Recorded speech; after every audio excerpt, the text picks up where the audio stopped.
కాళేశ్వరం అంశంలో ప్రభుత్వం మొండి పట్టుదలగా ఉందా? రాజకీయ ప్రయోజనాలు చూస్తుందా? అంటే ఏంటి ఫస్ట్ ఆన్సర్ ఇది?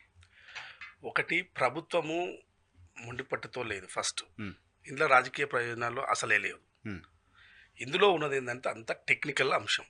రాజకీయ ప్రయోజనాలు అసలే లేవు అని మీరు చెప్తారు. అసలే ఎందుకు లేవు. రాజకీయ ప్రయోజనాలు ఉన్నాయనే ప్రశ్న వస్తుంది అంటే, కాళేశ్వరం కూలిపోయింది, కాళేశ్వరం పనికి రాకుండా పోయింది అంటూ కాంగ్రెస్ పార్టీ మాట్లాడుతూ వచ్చింది. ఇప్పుడు కాళేశ్వరం నీళ్ళు వాడుకుంటే అదిగో బాగుంది చూడండి వాడుకున్నారు అని ప్రతిపక్షం మాట్లాడుతుందేమనే భయంతో కాంగ్రెస్ పార్టీ ఇప్పుడు ప్రభుత్వం చేయట్లేదు. కూలిపోయిందనేది అందరికీ, రాష్ట్ర ప్రజలందరికీ అర్థమైంది. రెండు కూలిపోయిందనేది ప్రతిపక్షం కూడా చెప్తున్నది. పిల్లర్లు 2 పిల్లర్లు కూలిపోయిందనేది స్పష్టంగా వాళ్ళు కూడా చెప్తున్నారు. 2 పిల్లలు కుంగిపోయాయి. కుంగిపోయినాయని చెప్పి మళ్ళీ ఏం చెప్తున్నారు, బుడగలు వస్తున్నాయి, ఆ బుడగలు వీళ్ళు రీస్టోర్ కూడా చేసినారని మళ్ళీ వాళ్ళే చెప్తున్నారు. బుడగలు వస్తున్న విషయం కూడా వాళ్ళే చెప్తున్నారు కదా. సో ఏదైనా వాళ్ళు రీస్టోర్ చేయమంటున్నారు. What is the mean restore? Restore అంటే ఏంది? మీరు చేసిన నిర్వాహకమే కదా.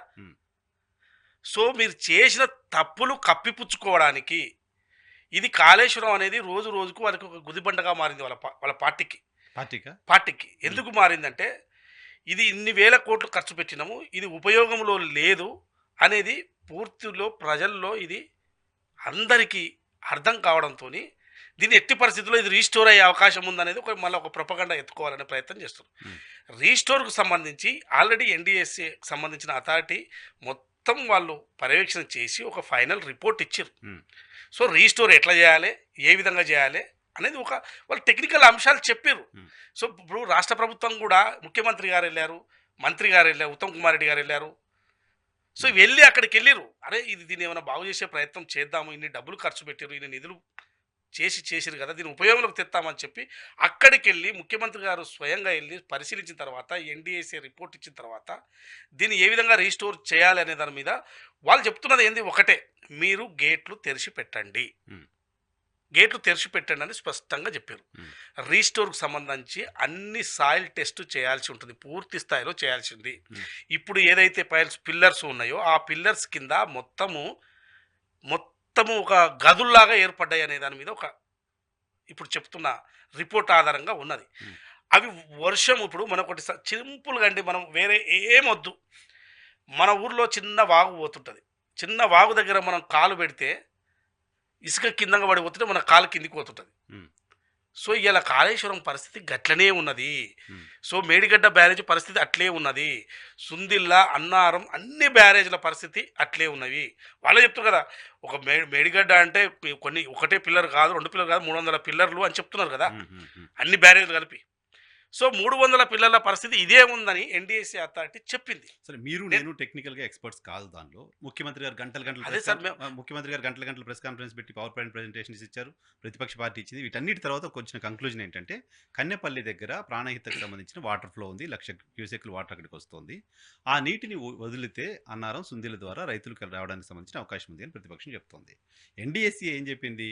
ఇమీడియట్ గా ప్రాజెక్టుకు సంబంధించిన పగులు వచ్చినప్పుడు చెప్పిన మాట ఎన్డీఎస్సీ 2 ఏళ్ల క్రితం ఎలా అయితే ఫైనల్ రిపోర్ట్ ఇచ్చినప్పుడు గవర్నమెంట్ ఒకసారి మళ్ళీ గవర్నమెంట్ ఇది ఫైనల్ రిపోర్ట్ ఇచ్చినప్పుడు దాని మీద కమిటీ కాన్స్టిట్యూట్ చేస్తామని కమిటీ కూడా రీసెంట్లీ ఐ థింక్ 10 వాళ్ళు చెప్పిన మాట 10 రోజుల క్రితం కమిటీ కాన్స్టిట్యూట్ అయింది. వాళ్ళు చెప్పిన మాట, మేడిగడ్డ బ్యారేజీకి సంబంధించిన పిల్లర్స్ నిర్మాణం ఏ రకంగా జరిగిందో అన్నారావు సుద్దిలు కూడా అలాగే జరిగింది కాబట్టి అది కుంగిపోయింది, కాబట్టి ఇది కూడా కుంగిపోయే అవకాశం ఉంటుంది అని రిపోర్ట్ ఇచ్చారు, అంతే కదా. సో రిటైర్డ్ చీఫ్ ఇంజనీర్స్ కావచ్చు, ఆ తెలంగాణకు సంబంధించిన ఇంజనీరింగ్ ఎక్స్పర్ట్స్ కావచ్చు, ఇరిగేషన్ ఎక్స్పర్ట్స్ కావచ్చు, చెప్తున్న మాట, ఆ నీటిని 1,00,000 క్యూసెక్లు పోతే పెద్ద ఇబ్బంది అనేది. మరీ హెవీ ఫ్లడ్ వచ్చినప్పుడు, పోయినసారి మేడిగడ్డ కూడా కుంగింది హెవీ ఫ్లడ్ వచ్చినప్పుడు కదా, అంత ఫ్లడ్ కాదు కదా, 1,00,000 క్యూసెక్లు పెద్ద ఇష్యూ ఏంటి, వాటిని వదలడానికి ఎందుకు ఇబ్బంది అనే మాట వస్తుంది. ఇక్కడ టెక్నికల్గా మనం ఆలోచించాల్సింది ఏంటంటే, 1,00,000 క్యూసెక్లు పోతుందా, 50,000 పోతుందా, 20,000 పోతుందా, లేకపోతే 10 లక్షలు పోతుందా, ఇది ఇష్యూ ఇది కాదు. ఫస్ట్ మీరు కన్నెపల్లికి సంబంధించిన పంప్ హౌజ్లు, మేడిగడ్డ బ్యారేజ్కి సంబంధించినవి అవి ఏది లక్ష్మీ పంప్ హౌస్. సో ఆ పంప్ హౌజ్లకు సంబంధించి బ్యాక్ వాటర్లో, అంటే ఇక్కడ నిలిపిన తర్వాత బ్యాక్ వాటర్లో ఉన్నాయి. ఇది మామూలుగా జనరల్గా పోతేనే మేము పంప్ హౌజ్లో ఆన్ చేయొచ్చు అని చెప్తున్నారు. మరి నేను సింపుల్గా చెప్తున్నా, పోనీ జనరల్గా పోతేనే ఆన్ చేయొచ్చు అని మీరు ఇప్పుడు చెప్తున్నారు కదా, మరి అంత మేడిగడ్డ బ్యారేజ్ కట్టాల్సిన అవసరం కూడా లేకుండే కదా, ఆ ఖర్చు కూడా అవసరం లేకుండే కదా. మనం ఏంది, ఇప్పుడు ఒక నీళ్ళు వస్తున్నప్పుడే ఒడిచి పట్టుకొని పైకి పంపాలి, అవునా కదా? అవును, అంతే కదా. అవైలబిలిటీ తక్కువ టైం ఉంటుంది, ఆ టైంలో మీరు ఆ బ్యారేజ్ కింద ఏమైనా ఆయకట్టు ఉందా? బ్యారేజ్ కట్టిరంటే దానికి ఏమైనా ఆయకట్టు ఉందంటే స్థిరీకరణ కదా. నేను ఏమంటుంటే బ్యారేజ్ కట్టిరు, ఆ బ్యారేజ్ కింద కూడా ఆయకట్టు ఉందంటే ఓకే, కట్టిరంటే దానికి అర్థం ఉన్నది. పోనీ ఆయకట్టు లేదు, ఆయకట్టు లేదు, మీరు కన్నెపల్లి పంప్ నుంచి నీళ్ళు ఎత్తిపోయచ్చు, ఓకే, నా కన్నెపల్లి బాగాలేదు అది ప్రస్తుతం, కానీ బాగుంది, మీరు అన్నట్టు బాగుంది అని అనుకోండి. అవి తెచ్చి మళ్ళీ ఎల్ల వేయాలండి, పైనే కదా మళ్ళీ వేయాల్సింది. అన్నారంలో పోస్తే పోస్తే అవి కూడా గేట్ తెరిచి పెట్టాలని చెప్తున్నారు కదా. ఇప్పుడు సుందిల్లా అన్నారం గేట్లు కూడా తెరిచి పెట్టాలని చెప్తే ఓపెన్ చేసి పెట్టాలని చెప్పారు కదా. మరి పోస్తే మరి మళ్ళీ కింద పడిపోవా? అంటే మీరు నేనేమంటే వీళ్ళు చెప్పిన మాటలు పట్టుకొని వీళ్ళు ఏదో వచ్చి బీఆర్ఎస్ఏ కాదు ఎవరైనా, నేనేమంటే మీరు రిటైర్డ్ చీఫ్ ఇంజనీర్ల గురించి చెప్తున్నారు, చాలా వీళ్ళు అద్భుతంగా చేసారు మన తెలంగాణకు సంబంధించి అని మీరు చెప్తున్నారు. ఇదే రిటైర్డ్ ఇంజనీర్లు కేసీఆర్ దగ్గర ఉన్నారు కదా, అప్పుడు కేసీఆర్ గారి దగ్గరనే ఉన్నారు కదా, మాట్లాడే వాళ్ళంతా కూడా కేసీఆర్ దగ్గరనే, కేసీఆర్ గారు ప్రభుత్వంలో పనిచేసిన వాళ్ళే కదా. ప్రభుత్వంలో కొంతమంది ప్రభుత్వంలోనే పనిచేసినారు కదా. మరి ఆనాడు ఇది వద్దు అని చెప్పిన వాళ్ళే కదా వీళ్ళంతా, కొంతమంది వద్దని చెప్పిన వాళ్ళు కదా. వద్దని చెప్పి మీరు కట్టిన తర్వాత ఇది ఏనాటికైనా కొలాప్స్ అయితే అని చెప్పారు కదా, కొలాప్స్ అయితే అని చెప్పారు కదా.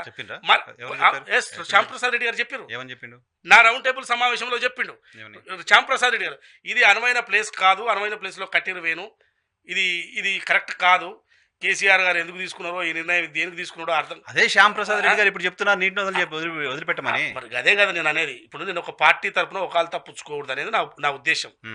ఏదైనా ఒక క్రెడిబిలిటీతో మాట్లాడాలి, క్రెడిబిలిటీ ఉండాలి. ఆయనకేం రాజకీయ ప్రయోజనాలు, రాజకీయ ప్రయోజనాలు అంటే మొత్తం చెప్పమంటారా? ఇప్పుడు ఆయన శ్యాంప్రసాద్ రెడ్డికి మొత్తం చర్చ ఆయన మీద అంటే మొత్తం మాట్లాడితే ఆయన ఎటువంటి ఆయన పార్టీల ప్రయోజనాలు పక్కన పెట్టి నేను వ్యక్తిగతంగా నేను మాట్లాడదలుచుకోలేదు, ఎందుకంటే ఆయన నాకు ఇప్పటి చాలా రోజుల నుంచి తెలుసు, ఆయన తతంగం అంతా నాకు మొత్తం తెలుసు. పార్టీలు రాజకీయాల కోసం మాట్లాడతాయి అనుకుందాం. తెలంగాణ ఇరిగేషన్ కి సంబంధించిన ఎక్స్పర్ట్స్ గా వాళ్ళు తెలంగాణ ఉద్యమంలో పనిచేశారు, తెలంగాణ ఉద్యమంలో మేము పనిచేసాం, వాళ్ళు పనిచేసారు, అందరూ పనిచేసారు, పనిచేయని వాళ్ళు ఎవరు లేరు, వాళ్ళే పనిచేసారు. ఇక్కడ ఇవాళ చాలా మంది పనిచేసారు ఉద్యమంలో, పనిచేయని వాళ్ళు ఎవరు? వాళ్ళు పర్టికులర్ ఇరిగేషన్ అంశానికి సంబంధించి వాళ్ళు చెప్తున్న అంశాలను పరిగణలోకి తీసుకునే అవకాశం ఎందుకు ఉండదు? వాళ్ళకి ఏ రాజకీయ ప్రయోజనాలు, నేను ఏ రాజకీయ ప్రయోజనాలతో ఎట్లా మాట్లాడుతున్నారు అనేది మీరు ఆ రోజు అట్లే మాట్లాడి ఈ రోజు అట్లే మాట్లాడితే మనం దాన్ని పరిగణలోకి తీసుకుంటాం. ఓహో, ఇతను క్రెడిబిలిటీ ఉన్న వ్యక్తి, ఈ వ్యక్తి చెప్పింది మనం కొంత సలహాలు సూచనలు తీసుకోవచ్చు అని ఆలోచిస్తుంది. ప్రభుత్వము సలహాలు సూచనలు తీసుకునేటప్పుడు ఏదైనా, ఇప్పుడు ఇన్ని రోజులు మీరు శ్యాంప్రసాద్ రెడ్డి గారే సపోజ్ ఉదాహరణ అనుకోండి, ఆయన ఇచ్చిన సర్వేలకు సంబంధించి ఒక ప్రాజెక్టు మీద 4-5 సార్లు సర్వేలు ఇస్తారండి, పోనీ ఇచ్చి సర్వే ఇక్కడి నుంచి మొదలు పెట్టాలి అని చెప్పి మళ్ళీ దాన్ని వదిలేసి, మళ్ళీ ఇక్కడి నుంచి మొదలు పెట్టాలని దాన్ని వదిలేసి మళ్ళీ ఇక్కడి నుంచి మొదలు పెట్టాలని చెప్పి దానికి సోర్సు ఎక్కడి నుంచి నిలియాలో చూయించకుండా ప్రాజెక్టులు వర్కులన్నీ ప్రారంభించారు వర్కులు. సో ఉదాహరణ చెప్తాను, డెండి ఎత్తిపోతలకు సంబంధించి అనుకో. సో ఇవన్నీ ప్రారంభించినప్పుడు ఇన్ని సర్వేలు చేసారు, ఇంత చేసారు కదా, సోర్స్ కూడా చూపించకుండా ఉండే మరి రిటైర్డ్ ఇంజనీరు ఆయనే ఇవన్నీ పెట్టింది, మరి వీళ్ళని ఏమనాలి ఇట్లా చేస్తే? సో తెలంగాణ ప్రయోజనాల కోసం పనిచేయాలనుకున్నప్పుడు కేసీఆర్ గారు తప్పు చేస్తున్నప్పుడు కూడా మీరు నిలువరించినట్లే కదా. మీరే పెట్టిన ఒక రౌండ్ టేబుల్ సమావేశానికి వచ్చి కేసీఆర్ తప్పు చేస్తున్నాడు మీ ముందే చెప్పారు కదా. బరాబర్ చెప్పారు, ఆయన ఒక్కడే చెప్పలేదు, ఆయన ఒక్కనే చాలా మంది చెప్పారు కాదు కదా. మరి ఆయన ప్రయోజనాలు ఇది ఎప్పటికైనా కూలిపోయేదే, పనికిరాదని చెప్పారు. ఇంకా చెప్పాలంటే వాళ్ళు ఆ రోజు కొన్ని రికార్డులు మాట్లాడడానికి కూడా భయపడ్డారు. ఆఫ్ ద రికార్డ్ చర్చలో అయితే ఘోరమైన నిజాలు చెప్పారు, కాళేశ్వరం గురించి ఘోరమైన నిజాలు. శ్యాంప్రసాద్ రెడ్డి చెప్పారు, అక్కడ ఉన్న ఇంకా 8 మంది పేర్లు, ఇప్పుడు లేని వాళ్ళ గురించి నేను మాట్లాడాను, భూమి మీద లేని వాళ్ళ గురించి నేను మాట్లాడాను. ఎందుకు మాట్లాడానంటే ఇప్పుడు వాళ్ళు చెప్పిన ఘోరమైన అంశాలు చాలా జరిగినాయని చెప్పారు. చెప్పి ఇది మొత్తం పూర్తిగా ఖర్చుతో కూడుకున్నది, ఇసుక దిమ్మల మీద కట్టారు ఈ ప్రాజెక్టు, ఇది ఎప్పటికైనా కొట్టుకపోయేదే అనే లెక్కలో చెప్పారు. ఎందుకు చెప్పారు తెలుసా? అది ఇదే కన్నెపల్లి పంప్ హౌజులు మునిగినప్పుడు 3 సార్లు మునిగింది వాళ్ళ ప్రభుత్వంలో. ఫస్ట్ మునిగినప్పుడు బయటికి కూడా రాలేదండి. కన్నెపల్లి పంపులు మునిగినప్పుడు ఏ పేపర్లో రాకుండా మేనేజ్ చేసారు, ఏ యూట్యూబ్లో రాకుండా మేనేజ్ చేసారు, ఒక్క ఫోటో కూడా బయటికి రాలే. కానీ ఇదే రిటైర్డ్ ఇంజనీర్లకు తెలిసిన విషయం ఏంటంటే కన్నెపల్లి పంప్ హౌజులు మునిగినాయి, మీరు ఎట్టన చేసి దీని మీద రౌండ్ టేబుల్ సమావేశం పెట్టాలి వేణు అని నాకు రిటైర్డ్ ఇంజనీర్లే ఫోన్ చేశారు. నాకు మాత్రం ఏం తెలుసు అది మునిగింది, నేనే పెద్ద ఎక్స్పర్ట్ కాదు కదా, నాకు తెలుసా ఆ కన్నెపల్లి పంప్ హౌజులు ఎట్లా పెట్టిరు, ఎంత విడితి పెట్టిరు, ఎంత ఖర్చు అయింది, అదే నాకేం తెలుసు, అది ఏడబెట్టింది నాకేం తెలుసు. అప్పుడు సో జ్ఞానం వాళ్ళతోనే నేర్చుకున్నాను. నేను తప్పేం కదా, వినండి, నేను- అది వినండి, పూర్తి చెప్తా ప్లీజ్. ప్లీజ్. నేను ఏం చెప్తున్నా అంటే ఇది పంప్ హౌజ్లు మునిగినాయి, Hmm. దయచేసి నువ్వు ఎట్లా చేసి ఒక round table పెట్టంటే Hmm.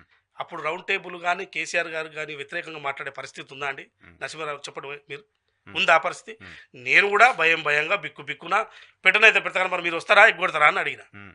Retired engineer. Hmm. నేను పెట్టినాక ఆడ పెట్టి నేను రౌండ్ టేబుల్ పెట్టినాక Hmm. మీరేం పెట్టమంటారు, మీరు వస్తారా రా, వచ్చి చెప్పి మాట్లాడేటట్టుంటే రండి అని చెప్పిన. Hmm. సో నేను రిటైర్డ్ ఇంజనీర్లు పిలిచిన Hmm. ఆ రోజు రిటైర్డ్ ఇంజనీర్ 8 మంది వచ్చారు. Hmm. ఇందులో శ్యాంప్రసాద్ రెడ్డి గారు కూడా ఉన్నారు. ఓకే. 8 మంది వచ్చారు, రంగారెడ్డి సార్ ఉన్నారు. Hmm. సో వీళ్ళందరూ వచ్చారు.